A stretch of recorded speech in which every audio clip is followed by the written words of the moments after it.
Sveiki. Aš šiandieną pasakosiu apie Veneros ir Saulės jungtį kovo 23 dieną. Pasakosiu, kodėl reikia atkreipti dėmesį į tą dieną.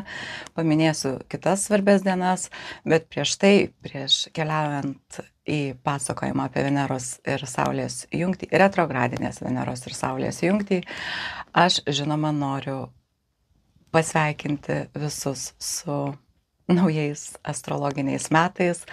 Kovo 20 dieną Saulė perėjo į Avino ženklą ir dabar šviesos laikas nugali tamsos laiką. Diena pradės ilgėti, energija prasideda iš naujo. Tai yra labai svarbus ir ypatingas laikas mums visiems, nes Saulė Avine yra pati stipriausia, pati kaitriausia. Jinai globoja Liūtą, tai yra Liūto globėja planeta, žvaigždė Saulė, bet Avine jinai egzaltuoja, jinai pati stipriausia. Ir dėl to tik ta Saulė sugeba pažadinti gamtą iš to miego, prikelti visus, keliamės, einam, judam, žydam, dykstam, žalytė, viską kabina, jinai pati stipriausia, kaip ir Avino ženkle, jinai yra pasireiškianti stipriausiai. Apie tai daugiau nepasakosiu, nes apie tai galima kalbėti labai ilgai ir mes šiuo metu nesame seminare apie Avino ženklą. Kitas dalykas, su kuo aš jau noriu pasveikinti save ir aš noriu padėkoti jums visiems, nes mūsų jau 1000.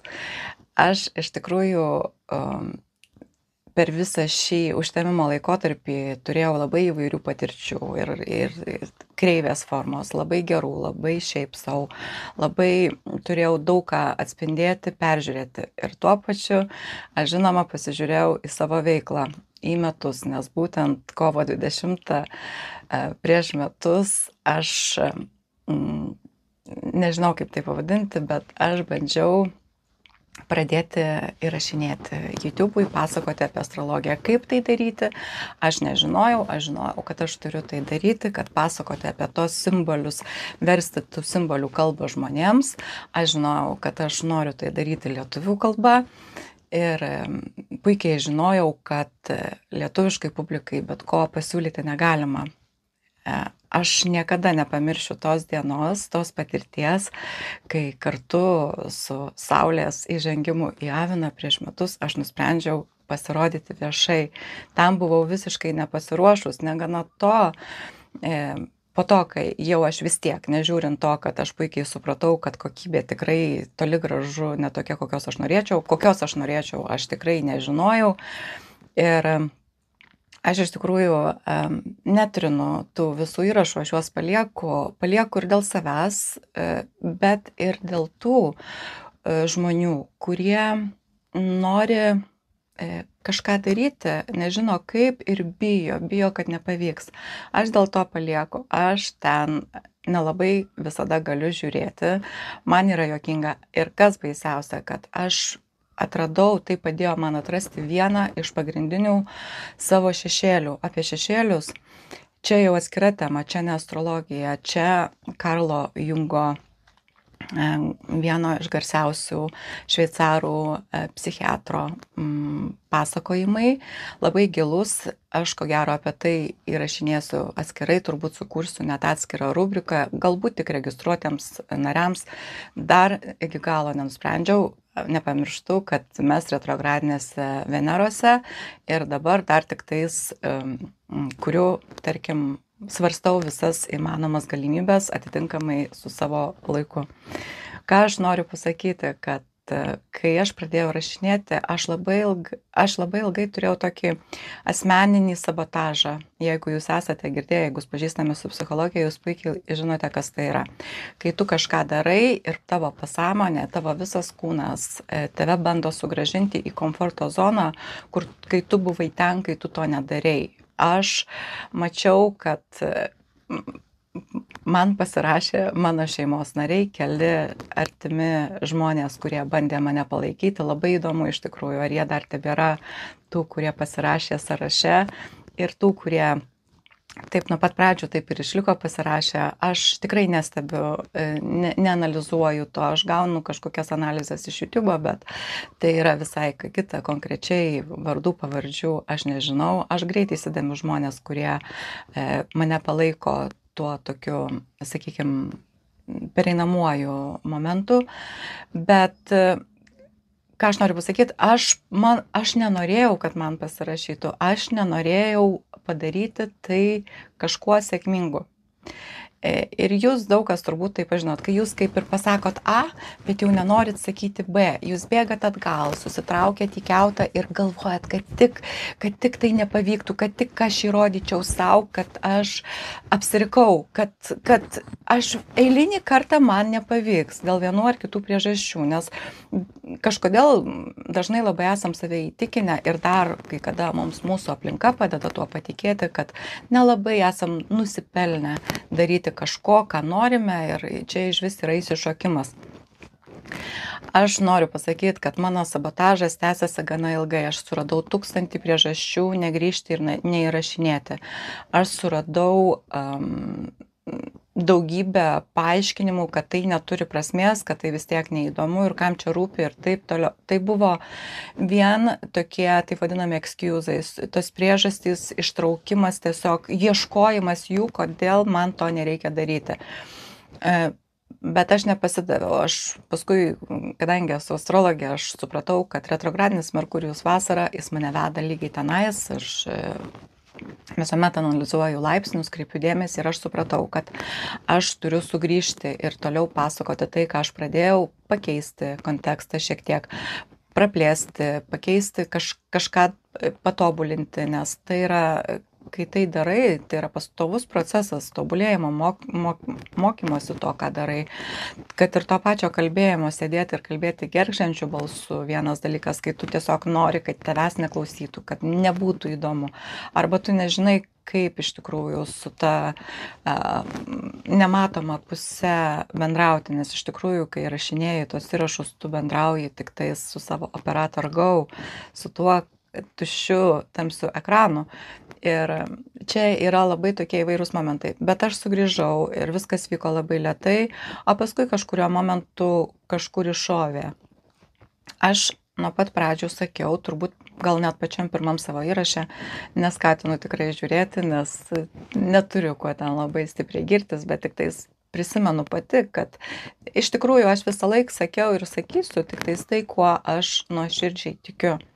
Tai nebuvo kažkoks norėjimas super populiarumo jokių būdų, tai buvo galbūt astrologijos sugrąžinimas į lietuvišką pasaulį, toksai noras pasakoti, kaip aš tai matau. Aš ištraukiau save iš labai didelės krizės, kaip tas baronas Münchhausenas, už plaukų su visu arkliu pati.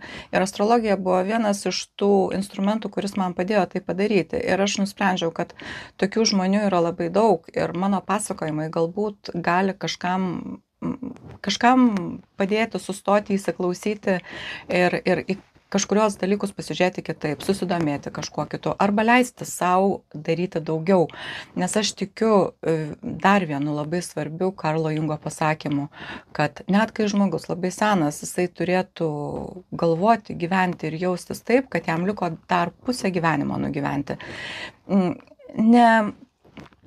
Nenurašyti savęs pirmą laiko. Aš irgi praeidinėjau pro tos visus etapus. Aš apie tai turiu labai daug minčių ir aš tikrai pasakosiu ir dalinsiuosi savo mintimis, bet čia dabar, kad neįsiplėsti, aš tik visą tai papasakojau, norėdama jums pasakyti didelį dėkui, nes kas yra, kai jūs pasirašote, tai yra įvertinimas, tai yra mainai, kad pasirašydami jūs man patvirtinate taip, tai, ką tu darai įdomu, taip, tai aktualu ir aš norėčiau nepraleisti tos tavo informacijos, kurią tu daliniesi. Tai yra natūralūs mainai ir jeigu, tarkim, žmogus žiūri, bet jis nepasirašinėja, aš pati taip darydavau, čia jau yra šešėlis, kodėl nepasirašyti. Galbūt šešėlis, gerai, nepasakosiu apie šešėlius, paliksiu intrigą, paliksiu tai tiems laikams, kai būtent apie juos kalbėsiu, apie šešėlius, apie sabotažus asmeninius, apie toksiškus žmonės ir apie viską daug, bet visiškai kitoj rubrikoj.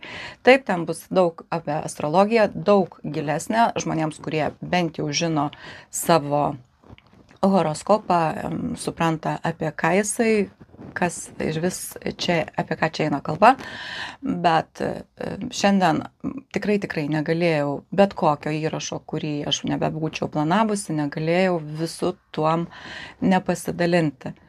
Ir dėkui visiems, kurie palaikot, dėkui visiems, kurie pasirašėt.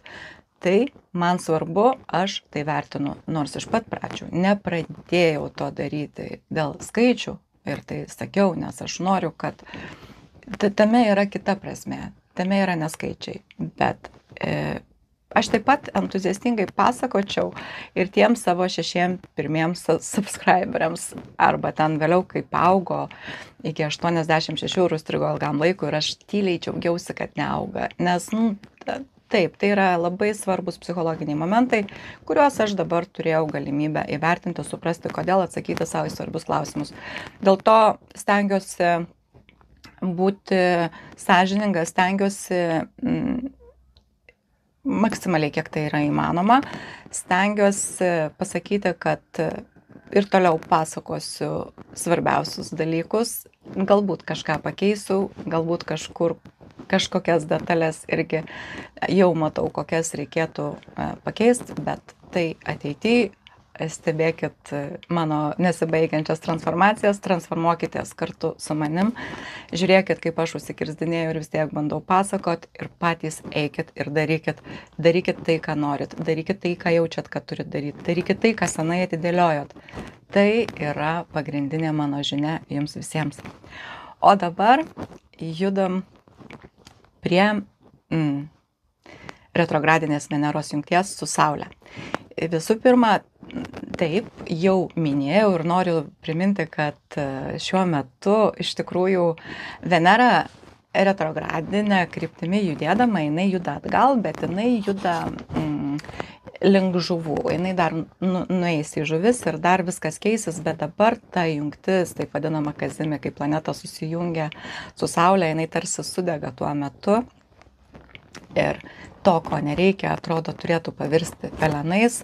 Ir iš tikrųjų dabar viskas, ką jūs jaučiate, paskutinius, sakyčiau, netgi 2 mėnesius, vasarį, kovą, nuo tada, kai Venera įėjo savo retrogradinį judėjimą, aš apie tai pasakodama apie Venerą, tai aš noriu pasakyti, kad šiuo metu jinai dar avine, jinai juda retrogradu, bet jinai dar avine, o ten užėjo Saulė, jinai jau paskutiniuose avino laipsniuose, pirmose avino laipsniuose, nes iš jų judės į žuvis, o Saulė tik užėjo į aviną ir jinai ten susitiks su Venera kovo 23 dieną, o sekančią dieną su Merkurijum. Visiems ženklams visa tai vyks tuose pačiuose namuose, taip vadinamuose būstuose, tuose pačiuose gyvenimo srityse. Tiek Venera, tiek Merkurijus vaikščioja pirmyn atgal tais pačiais laipsniais. Dėl to aš šiandien iš esmės fokusinsiu visą tą pasakojimą apie jungtį. Bet supraskit, kad Venera tai vertybės, tai pinigai, finansai, meilė, emocijos, o Merkurijus tai yra komunikacija ir dokumentai, bendravimas. Ir sudėkit kartu tas 2 energijas ir jūs suprasit, kad tiesiog per kelių dienų laikotarpį gali labai intensyviai, aviniškai į jūsų gyvenimą įsiveržti kažkokie impulsai. Avinas impulsyvus ir mes visi kaip avinai dabar. Venera avine impulsyvi, egoistė. Merkurijus taip pat, jisai neduoda savo laiko pagalvoti, jisai greit priima sprendimus, o kadangi mes dabar būsim sugrąžinti prie kažkokių sprendimų, kuriuos jau priiminėjome, tai tas laikas iš tikrųjų, vėlgi, mano giesmelė dabar ne veiklos laikas. Norėsis labai kažką pakeisti, nes jau jaučiat, kad paskutiniu metu vienoje ar kitoje srityje jums labai kažkas nepatinka. Norėsis tai pakeisti tiek santykiuose, tiek jausmuose, tiek finansuose, tiek daug kur, kas ieškosit to, bandysit susigrąžinti tuos džiaugsmus gyvenimo, kas teikia malonumą, nes iš tikrųjų šis užtemimų laikotarpis labai stipriai priploja daugą. Ir žmonės kai kurie supranta, kai kurie nelabai, bet iš tikrųjų ta energija yra labai svarbi dabar. Tai yra toks resetas, perkrovimas, kiekvienas karminis koridorius, tas laikotarpis 2 savaičių yra labai svarbus ir visuomet visi įvykiai labai svarbus. Bet tai niekada nėra sprendimų laikas arba kažkokios naujos veiklos, ėmimosi kažko svarbaus laikotarpis. Tai daugiau sugrįžimas, analizė, patikrinimas, taisymas, ką reikia pataisyti, norint judėti toliau. Tai štai, ir čia karštakošė Venera avine, jinai susitiks su Saulė avine, dėl to emocijos bus labai impulsyvios ir labai taip, jeigu kažko norėsite, tai jūs tiesiog degsite toje Saulėje tuo noru, nes Saulė tai visų pirma tai yra mūsų vitališkumas, gyvybiškumas, mūsų aš ir norėsis tą savo aš pagaliau išreikšti, pagaliau parodyti, susigrąžinti kažkokius savo tinkamus momentus, vertybės. Ne dabar, teks dar palaukti, nes už kelių dienų Venera sugrįš į žuvis. Venera žuvise egzaltuoja, iš tikrųjų retrogradinė, nelabai, bet jinai tenais tampa jau labiau emocionali, vėl jinai praranda avino savybės ir ten dar ir Neptūnas painiojasi paskutiniuose žuvų laipsniuose ir vėl kažką supratę mes galim sugrįžti į tokias naujas iliuzijas. Dėl to, sakau, nelaikas veikti, nes kažką užsidegsit veikti, pradėsit veikti, o paskui paaiškės, kad tai visiškai ne tai, kaip jūs iš karto planavote ir norėjote, kad tai būtų. Tai štai toks labai svarbus momentas atkreipti, ką dar labai svarbu paminėti. Prieš pat tą Veneros ir Saulės jungtį Mėnulis pereis į Ožiaragio ženklą ir jisai, Mėnulis, sudarys labai įtemptus aspektus tiek su Saule ta pačia, tiek su Venera, tiek su Merkurijum. Ir tai prasideda Merkurijus Ožiaragiai labai planuojantis, nuoseklus, jisai šaltas, jis neturi emocijų, jisai nori visko aiškiai, kad viskas būtų labai suprantamai. Jokių ten karštų emocijų Mėnuliui Ožiaragija nesinori, jam svarbus yra rezultatas. O retrogradinė Venera su Merkurijum avine daryje, pasakykit jūs jiems, kad reikia viską planuoti. Tai mūsų emocijos su protu nieko nenorės planuoti, norėsim daryti taip, kaip mums atrodo čia ir dabar, o Ožiaragis Mėnulyje sakys, taip negalima, gausis vidinė iš tikrųjų daugam labai jausis įtampa. Nesupratimas, ko aš noriu, ar aš noriu čia ir dabar, ar čia man reikia pasiplanuoti, tokios prieštaringos emocijos, iš tikrųjų jos šiom dienom bus labai labai aktualios, jos ir taip labai aktualios šiuo metu, bet prieš tą jungtį 23 dieną tai gali tapti tokiu labai itin svarbiu klausimu. Juo labiau, kad čia viskas, kokios situacijos įvyks yra, tai reikia suprast, kad būtina yra suvaldyti tas visas impulsyves energijas ir stengtis labai iš tikrųjų įsiklausyti į Ožiaragį ir stengtis planuoti savo veiksmus, savo žodžius, jeigu kiek tai bus įmanoma ir vienareikšmiškai vienaip ar kitaip, tai bus susijęs su kažkokiais žmonėmis ir situacijomis iš praeities. Ir teks sugrįžti į tas situacijas, kad visą tai išspręstume. Ir abi retrogradinės planetos tikrai mus sugrąžins į kažkokias labai svarbias situacijas. Ir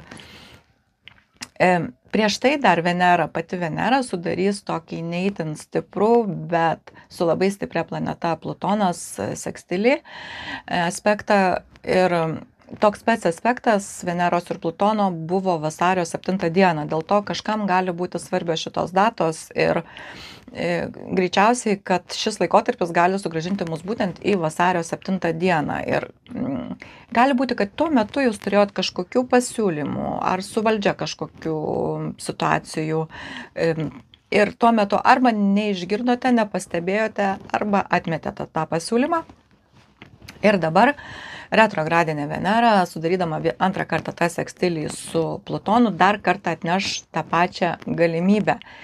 Ir kadangi palankus aspektas iš tikrųjų, tai greičiausiai ta galimybė arba tas pasiūlymas buvo naudingi ir sėkmingi. Ir reikėtų šį kartą pasistengti nepražiopsoti, nes dar kartą šis aspektas bus sausio pradžioj 26 metų ir iš tikrųjų, kadangi viskas dabar vyksta, kas paskui bus labai svarbu, tai kreipkite dėmesį, kas vyksta, prisiminkit, gal iš tikrųjų surasite kažkokį ryšį savo gyvenime tarp to, kas vyko vasario 7 ir tarp to, kokios situacijos pradės vystytis aplink tą kovo 23 dieną, kai vyks Veneros ir Saulės jungtis Avine.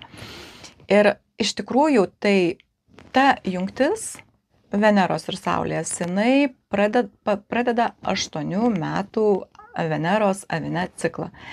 Ir tuos galutinius rezultatus visko, kokius sprendimus jūs dabar nebepriimtumėt, pamatysite tik už 8 metų. Pirmą kartą pamatysite taip labiau apčiuopiamiau už 4 metų, kai Venera bus pačiam pike šito ciklo. Čia yra labai įdomi jos ta žiedlapio konfiguracija ir apie tai reikia aiškinti daug ir ilgai. Aš bandžiau apie tai aprašyti, bet tai vis tiek apie tai reikia pasakoti labai daug ir labai nuosekliai, kad taptų aišku, kaip jinai ten kilpastą savo daro. Ir visa tai be abejo yra ne šiaip savo, ne beprasmiška.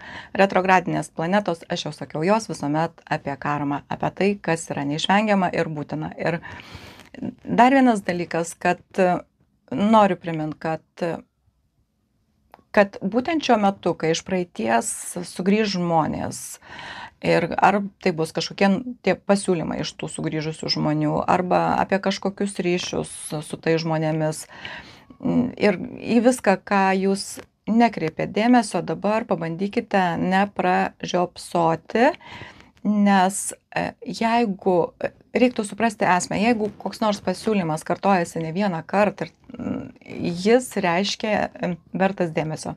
Taigi, jeigu susidursite su pakartotinais pasiūlymais iš kažko, reiškia atkreipkit dėmesį, jie svarbus dėl vienų ar kitų priežasčių jūsų gyvenime.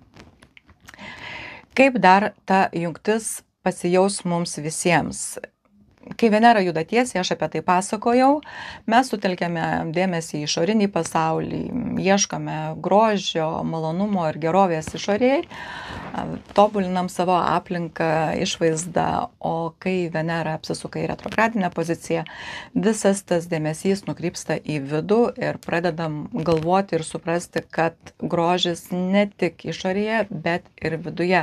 Ir mes visi iš tikrųjų jau senai žinom tą tiesą, kad vien išorinis tas blizgesys ir grožis, jisai yra iš tikrųjų bevertis, jisai išblunka, o vėliau visa tai labai stipriai pasijaučia. Ir čia iš tikrųjų gal aš vėl bijau labai stipriai nukrypti, bet pasakysiu, kad mergaitėms, moteriams nuo pat jaunų dienų reikia stengtis investuoti kuo daugiau laiko į orą, taip vadinamą, į informaciją, į savišvietą, suprasti, mokintis būti savimi, turėti savyje daug daugiau, nes kūnas, Venera, kūnas, grožis, jisai praranda tą savo jėgą, tą savo žavesį.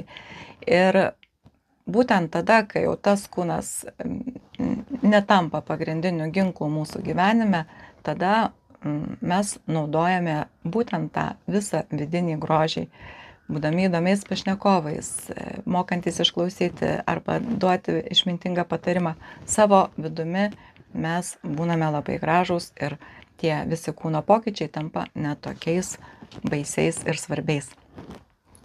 Taip pat dar labai svarbu truputėlį priminti, kalbant apie šią jungtį, apie visus tos Veneros kilpos etapus. Ir priminsiu, kad jinai prasidėjo ši kilpa Veneros sausio 29 dieną.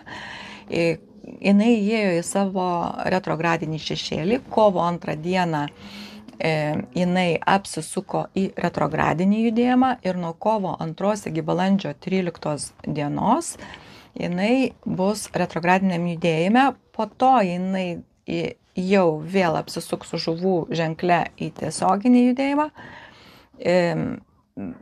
ir iš jo išeis tik tais gegužės mėnesį. Tai šitos visos situacijos iš tikrųjų dabar toks kaip voratinklis, kaip tinklas susipainioja mūsų gyvenime. Jos jau pradės tik tais aiškėti po balandžio 13 dienos. O jau visi rezultatai bus dar vėliau. Bet šiuo metu ta visa epogėjus, ta jungtis Saulės ir Veneros bus mums visiems labai labai svarbi. Taip, jinai galiausiai iš savo retrogradinės kilpos, į kurią įėjo sausio 29 dieną, išeis gegužės 17 dieną, turiu užsirašiusi.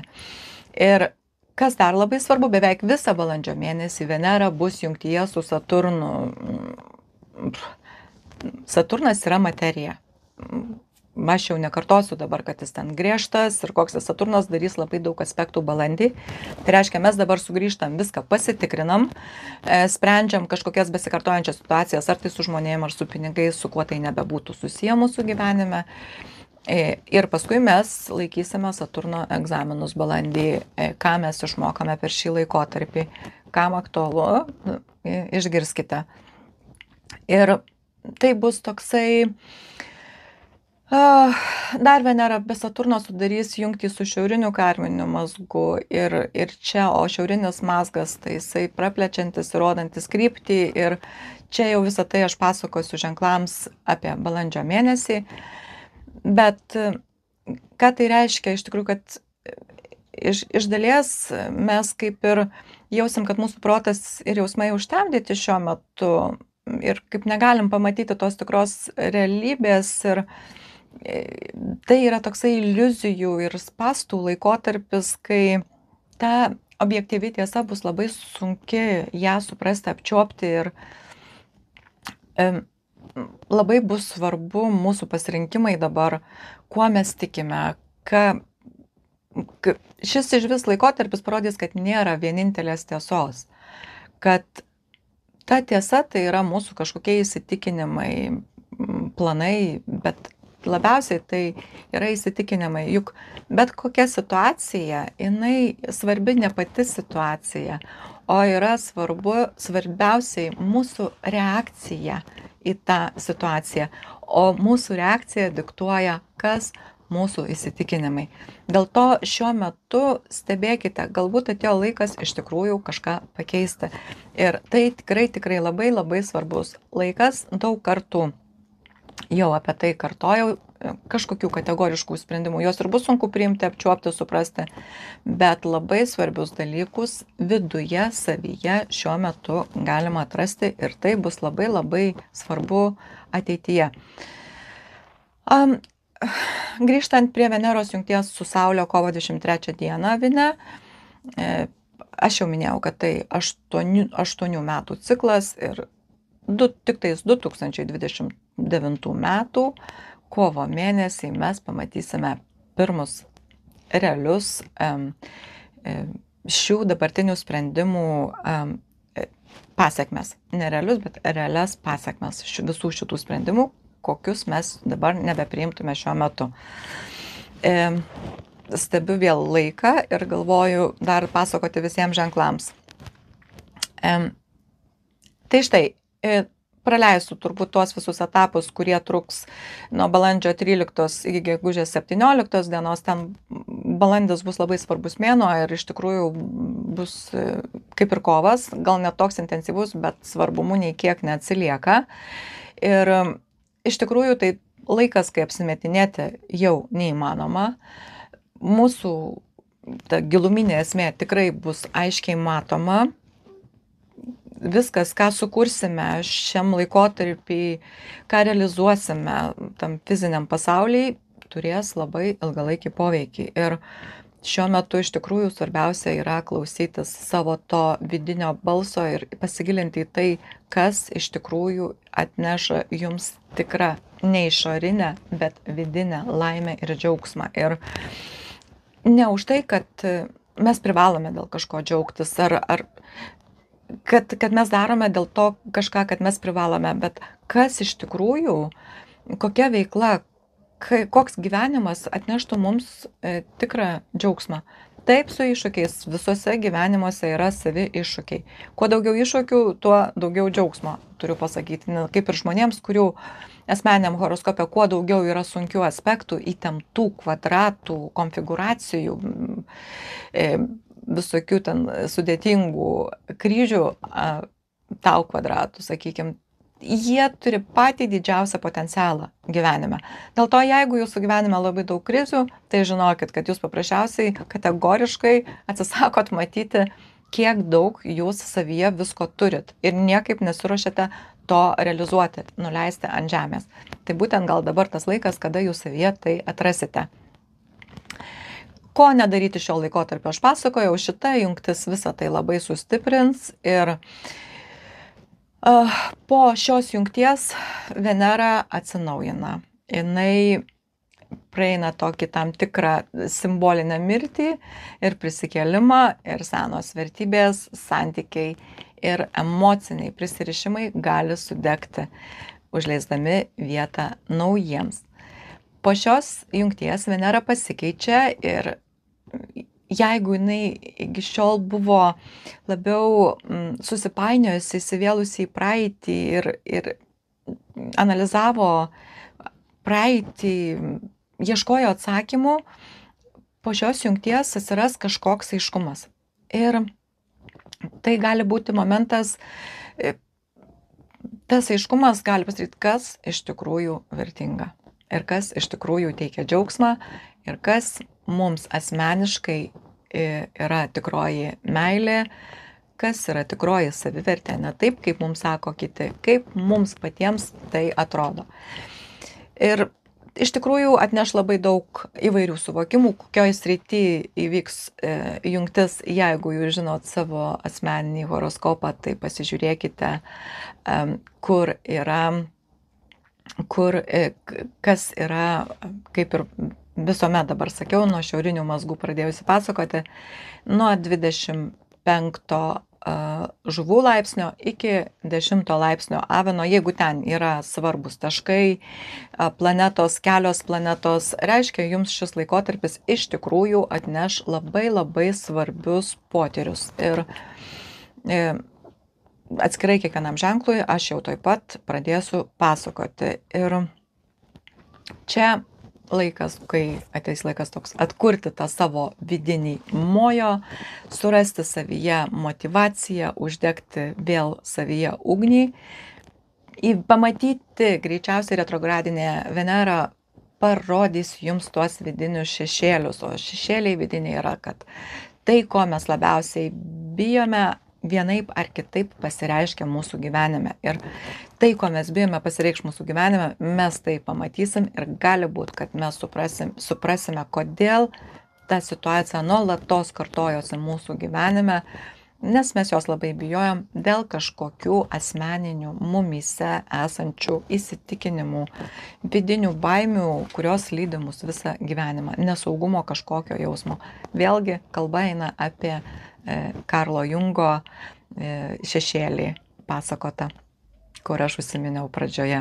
Aš noriu pasakyti, kad kovo 22-23 dienos bus energetiškai labai sunkios ir dėl to, kad mėnulis pereis į ožiaragį, bet tai dar bus ir 23 mėnulio diena su simboliu krokodilas ir tai reiškia, kad ta diena bus energetiškai labai sunki ir mes tą dieną, kaip taisyklė, visi tampame labiau nervingi, konfliktiški ir jeigu kanalai energetiniai užkišti ir jaučiat, kad jūs energetiškai įsekęs, o dabar šiuo metu užtemimų, tai daug kas iš tikrųjų taip jaučiasi, tai aš jums labai siūlau suprasti, kad tai yra tokia dienos energija ir Čia svarbu labai sukontroliuoti visą tai, nes ir mėnulis ožiaragiai, tai jisai dar labiau riboja, jis labai nejautrus aplinkiniams, jisai šaltas, kategoriškas, piktas, jam nelabai svarbu, kaip kiti žmonės jaučiasi. Schwarzeneggerio toksai mėnulis, karjeristų mėnulis, taip vadinamas. Ir mes visi iš tikrųjų, kai mėnulis būna ožiaragiai, mes visi truputėlį pasidarom tokie labiau šaltesni, netokie jautrus, kai tarkim, kai būna mėnulis žuvų ženkle. Ir 23 diena tai bus toks, iš tikrųjų, ta diena mėnulio 23, 23 diena mėnulio, ne tik kad kovo 23 mėnulio 23 diena su tuo krokodilo simboliu, tokiu aligatorium, jinai iš tikrųjų nuplėšia nuo visų kaukės, jinai nuplėšia kaukės nuo mūsų aplinkui visų, apsimetinėt darosi sunku, Venera su Saulė susijungs, apsimetinėt bus beveik neįmanoma ir net jeigu atrodo, kad galima bus kažkaip apsimesti ir sužaisti savai, bus labai sunku, dėl to labai stipri tokia asmeninė kontrolė, nes retrogradinis Merkurijus su Venera, jie abu daro vinę ir jie karštakošiai ir jiems nusispjaut, ko ten nori tas mėnulis ožiaragiai ir čia visa ta tokia sumaištis ir iš vis galima būti nesvarbu, ko tie nori kiti žmonės, bus svarbu toks deginantis noras patenkinti savo kažkokius asmeninius norus. Kaukės nebus pas aplinkinius, bet nepamirškite, kad ir jūs visi matys be kaukės. Taip kad atsargiai su tais norais, nes šiuo metu iš tikrųjų visam šitam laikotarpiai tie norai mūsų, tai ką mes liepiam, jie visi dabar aplinkui mus ant žemės, jie vienaip ar kitaip pasireiškia. Primenu, skaitykit ženklus, būkite pastabūs, net mažiausiams detalėms ir net jeigu jos dabar visiškai nesvarbios, tai yra viskas labai labai svarbu. Klausykite, girdėkite, matykite ir jeigu manote, kad jau viską supratot, jau viską žinot, palaukite, veiksmas dar neprasidėjo. Balandis dar tik artėja. Dabar mes stebim, jau vis labiau kiekvienas daugiau iš mūsų supranta, kas aplink mus. Aš irgi, mane tai taip priplojo visai neblogai, nes mano mėnulis tenai žuvyse labai arti viso šito veiksmo ir aš visą tai jaučiu, kaip skaudžiai. Ir neskaudžiai visaip iš tikrųjų, aš stengiuosi būti sąmoninga, aš stengiuosi vertinti situacijas ne vien emociškai, aš bandau atrasti savo šešėlius, bandau traukti juos visą vienus paskui kitą, aš jau nemažai juos ištraukusi ir pasižiūrėjusi jiems į veidą tam, kad jų nebijočiau. Aš su jumis pasidalinsiu ateityje, kaip aš tai dariau. O dabar šiai dienai dar liko nemažai pasakojimų, keli bent jau labai svarbus kovo mėnesiui. Aš dėkoju, kad žiūrėjot ir dėkui, kad pasirašot. Tai yra labai puikus įvertinimas ir tai yra nuostabus energetiniai mainai ir tai yra motyvacija. Ačiū, kad žiūrėjot. Iki kito karto.